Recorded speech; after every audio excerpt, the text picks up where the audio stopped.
Hi, I'm Chris Sarandon, and welcome to Cooking by Heart, where we revisit the vivid memories of the food we grew up with and the people and the stories attached to that time in our lives.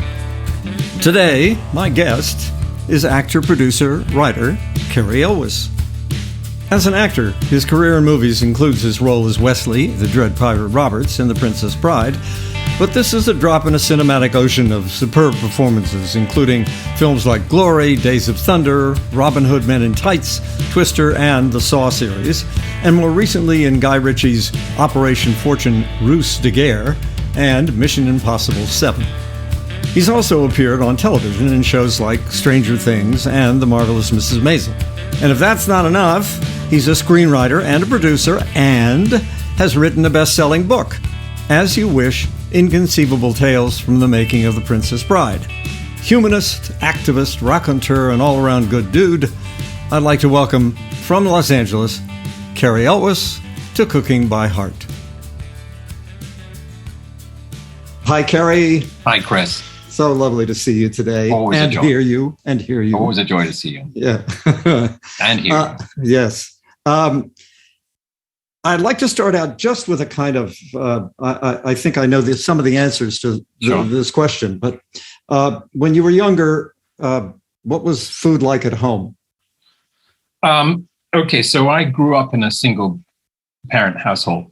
My parents separated and then divorced when I was quite young. So my mom was a working mom and she wasn't a cook at all. And so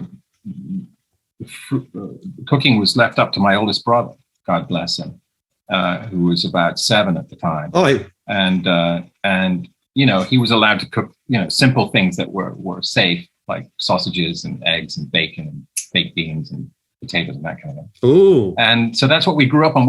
Again, these are all very fatty foods and high in cholesterol, not very healthy for you, but obviously taste great to a kid, you know. Fat is flavor. Fish fingers are like, you know, right?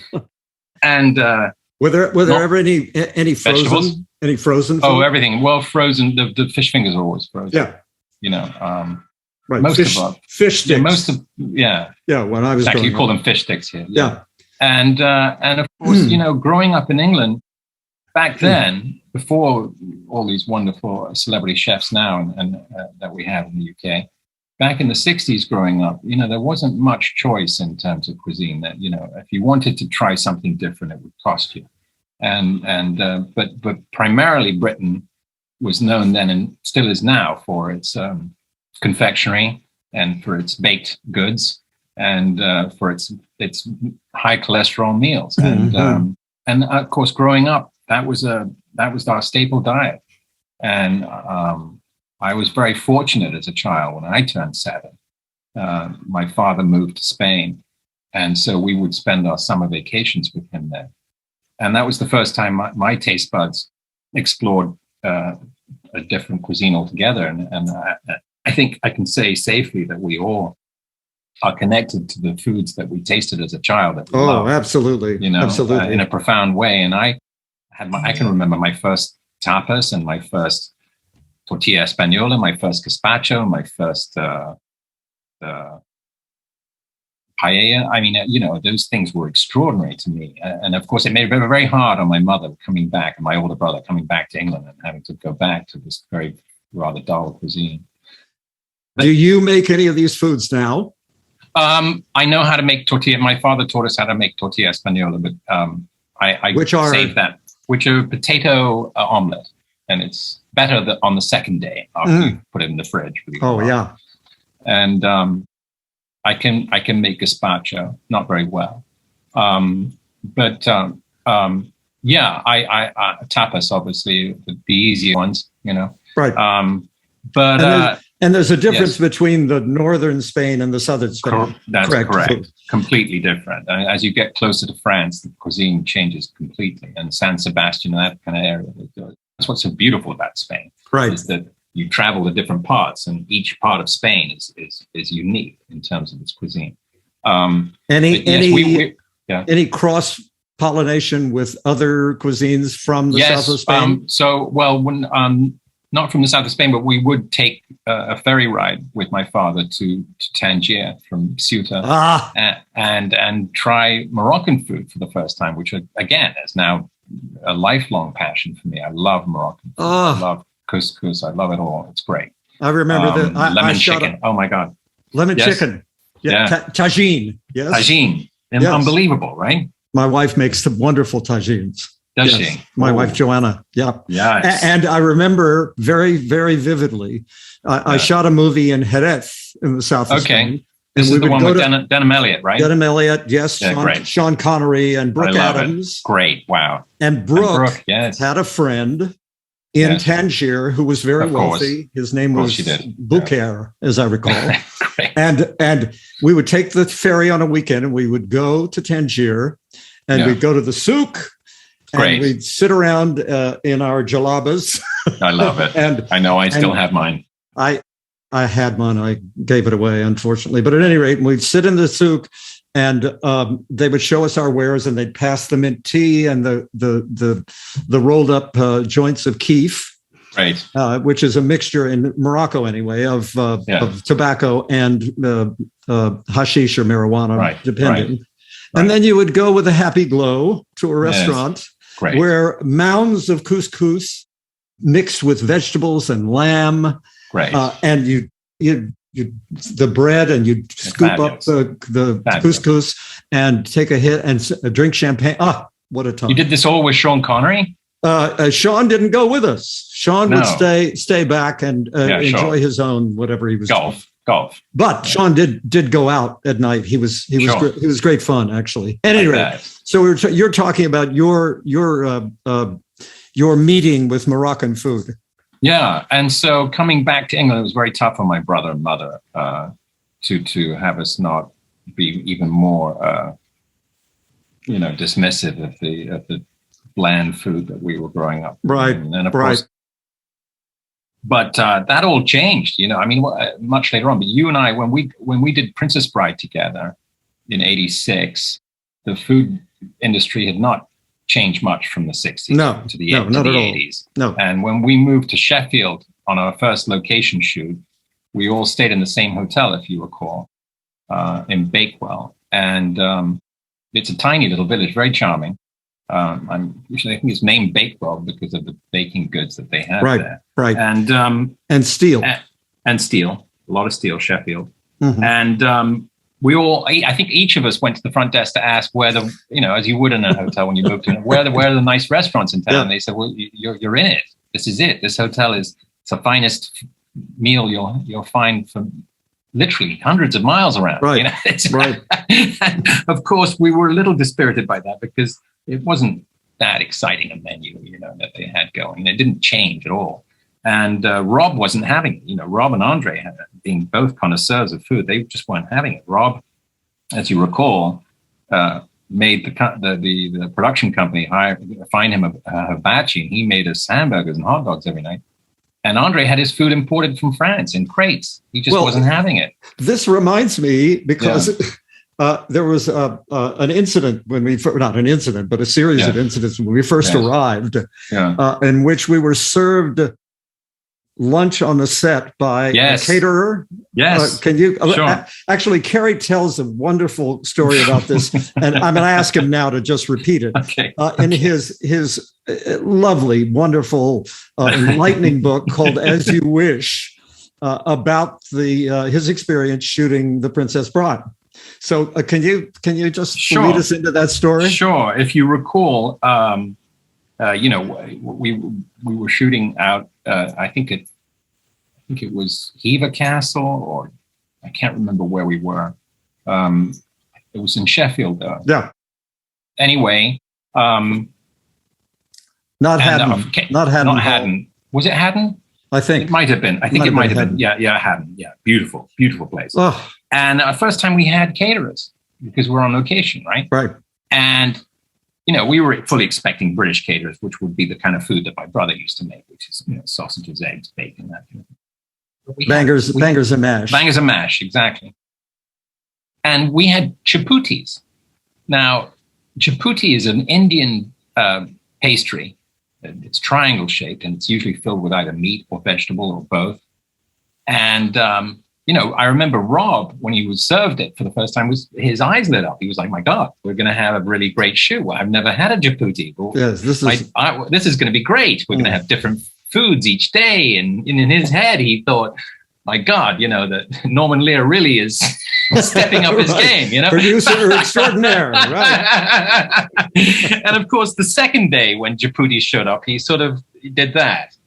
And then the third day when it was Djiboutis, and the fourth and fifth day, then there was a riot. And I remember you, Chris, and Rob had a discussion.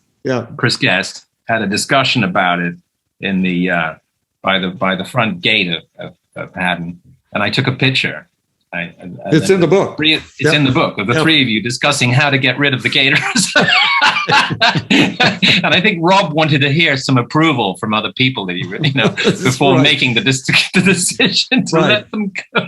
Off with their heads. Off with their heads. It was done. It was done. And there was also, as you described very wonderfully in the book, Chris Guest's kind of running commentary every day. Every day. As the Djiboutis sort of ran the gamut of meat pie to meat pie to meat pie. Oh my God. Pie. Did he make us cry with laughter? My God. What a never a day without laughter. Oh no. Although there were challenges to that as well, because Chris, who has such a brilliant mind. Yeah. And he and I would ride to the set almost every day because we were always in scenes together. Sure. And Chris would do things like, let's do limericks. I'll do the first line, and then you do the second line, and then I'll do the third line. And I looked at him like, oh my God, the pressure. Sure. The pressure. Of course, he'd pick a game that he's great at. Oh, of course. So by the time I got to the set, I wasn't worried about anything. I thought, sure. All the pressure's off now. That's great. But these meals in Rob's rooms were not so much a culinary experience as they were a fellowship experience. No, Rob believes in that. I did another picture with him years later, and he took us all out to dinner every night too at a restaurant. And that's something that Rob does. He really believes in keeping the cast together and making a family out of the shoot. And that's a really beautiful thing. So he was going to have us all over to dinner, whether it was in a restaurant or his bedroom. He was going to do that anyway. Yeah. And I think it was lovelier having it in his suite because it was much more private, and we could, all of us, let our hair down and say what we wanted about everything. Exactly. And nothing was off limits. And we spent the night just laughing our heads off between Billy Crystal and Chris Guest and you and all you guys. It was hilarious. Hilarious. I do remember one night, as we were all sleeping, as I recall. Right. The fire alarm went off in the hotel. Oh my God. At 4 in the morning. Yeah. What were the repercussions? Well, you recall? It was more than once, if you recall. It became a thing. We're all out in the freezing cold. It's freezing. We're shooting in the middle of winter in Sheffield on the moors, and the wind up there at night. It's like it's the Arctic. The Mistral. It is the Mistral, straight from the North Pole. Anyway, and we're out there freezing in our pajamas and our dressing gowns and stuff, and everyone's looking at each other like, on the second day, all right, who's doing this? There's got to be someone in the guest in the hotel. There's no way that the staff are doing this, And of course, fingers were being pointed at the two people who had cooking instruments in their suites, Rob and Andre, who was cooking all of his French food in his suite as well. This is Andre the Giant. Andre the Giant. Yep. Who had crates of food shipped from France to Sheffield every week. Right. Partially as a reaction to the Djibouti. Oh, no question. No, more than that. He just didn't like any of the food. Not a fan of lard. Right. At all. Right. and as you relate in the book, I think once he took a truck with him back to France. That's right. When he ran out of all the goods that he had, he took a truck and went and replenished. And this time he brought back more. He filled this Mack truck with food and brought it back. And for all of us, And the crew loved him. They loved him anyway. We all loved him anyway. Well, he was a lovable human being. Craft services had all this, incredible cheeses, different cheeses from all over France, and wines, which the producers were actually confiscated. They thought that was not a great thing to share Andre's wine with the crew. They knew that day would be much shorter if that started happening. And who knew what was going to happen during the tea breaks? Right, exactly. Because there were always tea breaks. But we had all this fabulous French cuisine that he brought back, if you recall. Yeah. And that definitely Rob was happy about. We were all happy about that. That was lovely. No, he was extraordinary to eat with. I would go to a restaurant with him and he'd order one side of the menu and eat that. And then when he was finished eating that, he'd order the other side of the menu and eat all of that. And I mean, entrees, appetizers, desserts, sides, everything. And it was extraordinary to witness, And that's the other reason why he wouldn't let you buy the meal, because he basically bought out the restaurant. Right. And emptied the kitchen. I'm sure the chef, when they get the orders, were thinking, what the hell? Who's out? How many people are out there?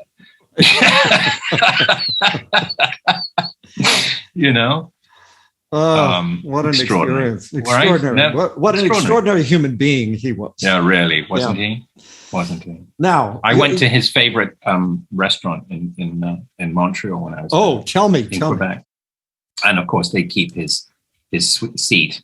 It's where he sat and ate. Really? It's a very modest place, but the food is very good. And his is this the restaurant his cousin took me? No, actually, he did. That one he owned that closed and went away. But this was one that was open. Friends of his had opened it. Right. Of course, he was a creature of habit. He liked to go. He didn't want to go all over town. If he liked the cuisine in a place, that's where he'd go.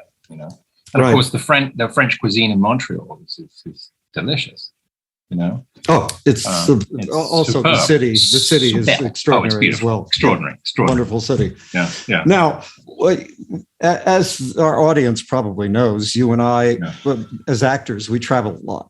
Yes. What do you look for when you're traveling? When you're looking, because of course, you have evenings out. You're not always eating in the hotel room, or because you have early shooting the next day. If you have a weekend, what do you look for? I'm very careful now about what I eat. I'm much more health conscious, and I think part of that is living a California lifestyle, and my wife being very health conscious too. So I've changed my eating habits considerably from the last few decades, and I'm much more interested in health foods now. And of course, in England, we didn't have a lot of health foods growing up, and certainly not even when we were making The Princess Bride. But now they're everywhere. Farm to table didn't really exist. You had to go to the farm and pick up the food yourself. Right. But now it's a thing, which is fabulous. And so I always look for a healthy. I'm really a salmon, much more of a keto diet. Really, that's what I look for. Yeah. Now, you and I have spent time eating together, not just with Rob and the cast of The Princess Bride, but we also do Comic-Cons occasionally together. Sure. And we'll go out to dinner. And one of the habits that you have that I admire tremendously, and I appreciate it even more because I grew up in a restaurant, is that you almost always thank the chef. Where did this start? Where did this start? Well, my father in Spain and in Morocco taught me as a kid that if you appreciate a meal, you should definitely go and let the person know who made it that you appreciated it, because of the amount of work that went into that. And so I always make a point of going into the kitchen and shaking hands with the chef. That's harder now with COVID, but yes, I always, or at least get a message to them if I can't do it in person. And so, I'm always I worked in restaurants, I think as all actors, you grew up in one, but you worked in one because of your dad, right? Oh yeah. It was expected. As soon as we were old enough, we started washing dishes, and then we moved, I love it. I did all that. I worked in a hotel. I worked in restaurants. I washed so many dishes in my life. You and I probably wash more dishes than anyone we know. And, that we've done since. Yeah. So I understand hotel cuisine. I understand restaurant cuisine very well. I understand how it's made and how it's done. And of course, we have developed quite good palates. We're fortunate in our lives from having had those experiences, both in our youth and now as actors to travel and taste different foods. We've developed quite a lot. We're lucky enough to develop quite a palate. Yeah. What about when you get home?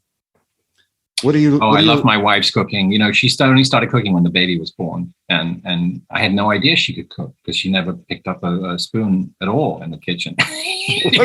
What did you do before then? Well, we just eat out or eat in. You know, it was takeout or going out. That was it. And then suddenly the baby was born, and she demanded that I build a real kitchen for her. And I thought, what's going on here? Why does she want? And she was like, this one is disgusting. The baby's not going to be allowed in here unless you change it. So.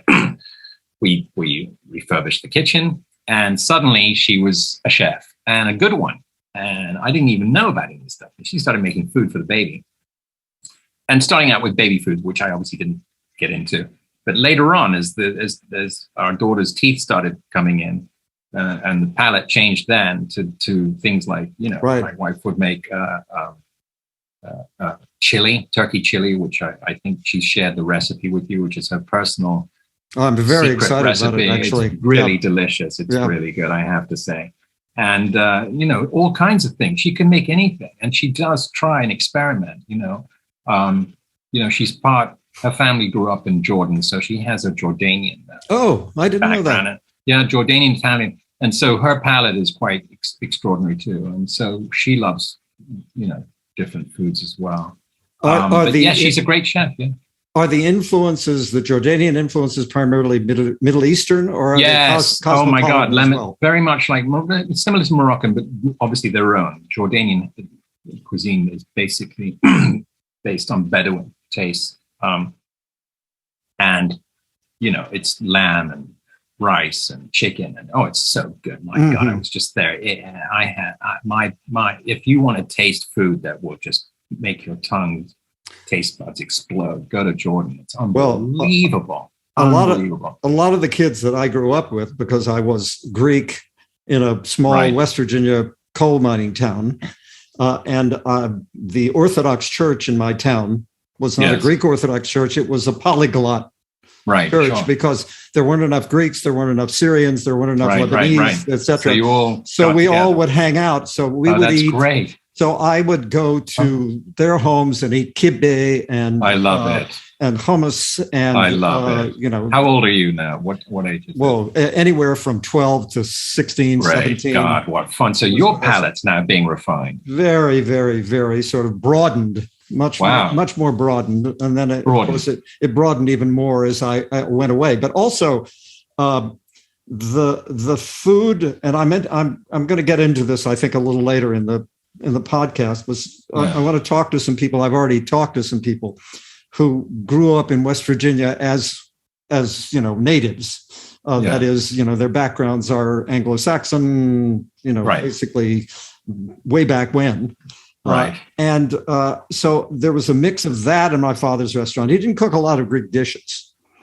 Because our primary clientele were either lawyers from across the street, because it was the county seat, so the courthouse was there, or there were a number of hospitals in the town, so there were doctors and their families. And what was he cooking for them? The food was either a sort of prefix lunch, which was, if you can believe this now, you'd get something like, say, something called a Salisbury steak. You know what a Salisbury steak is? Okay. No, I've never had that. It's kind of a mishmash of kind of meatloafy sort of thing with a thing on it, sauce on it, excuse me, with a carb side, a salad, and a dessert for 75 cents. Wow. That was the prefix lunch, right? Wow. But then my father... like Depression era. Yeah, very much so. Right. Unbelievable. But then for dinner... I remember I have a very vivid memory of walking into my dad's restaurant, and there was a huge a butcher block next to the cold storage. And there would be a side of beef on the butcher block. Wow. That my father had brought in, and he would be butchering the side of beef and creating everything from it. The beef tenderloin, the chuck, the porterhouse steaks, the New York strip steaks, everything was used. Amazing. Everything. Yeah. Amazing. And that stuff was, you know, you didn't get a lot of fish because we were landlocked, but enough freshwater fish, essentially. And do you learn cooking from him primarily from my mother, but also the cooks in the kitchen, because I had to do some short order cooking as well. Particularly in the mornings. In my summers, I would go to the restaurant and open the restaurant with my uncle Xenophon. Wow, an ancient name, and I would meet him there. And he in his stripped t-shirt, undershirt rather, and his dress pants and his hairnet. I love it. Oh my God, that's a Fellini movie. Yep, it is. And he and I, it's Amacorda. And he and I would make sandwiches for the State Road crew, like 50 sandwiches, and then we'd make breakfast for them. And those are the memories that I'm attempting to sort of evoke. With everybody. That's great. So, if you had one thing from your childhood that, when you have it now, it brings back a flood of memory, what would that be? Yes, it's and I only have it once a year. Is the tortilla española. That was the thing that was probably the only thing my father made, and made really well, was the Spanish omelet. And it was just a whole meal. It was one of those things that, you had 2 helpings and you're good for the whole. You didn't need really much to fill up for dinner at all. Yeah, and the second day it was always better. The second day always better. You have to put it in the fridge and then tin foil, and it tastes fantastic. And he taught us how to make it. Very simple, very, very easy thing to make. What's in it? It's potatoes and egg and onions and spices and peppers, and maybe. And peppers, and you can vary it. But it's really, oh my god, dude! It's of course it's heavy on the carbs being potato, but so that's why I limit my intake. But but as a kid, that was one of the great eye-opening, just delicious things. And to obviously have your own father make it and be his signature dish, obviously had a big influence on me. Believe it or not, Spanish omelet was featured at my father's restaurant. Get out! I kid you not. No, they make it now also. Oh, that's fantastic. So you had it as a kid then. Yeah. So we have that in common. How great is that? Yeah. How delicious, right? Delish. We're linked. In other ways. Yeah. Through potatoes and eggs. Well, Cary, thank you so much for sharing my pleasure. all these memories with me and for me. I thank you so much. My pleasure, Chris. I've looked forward to this, and I haven't been disappointed. Thank you. Always a joy. Take care, my friend. God bless.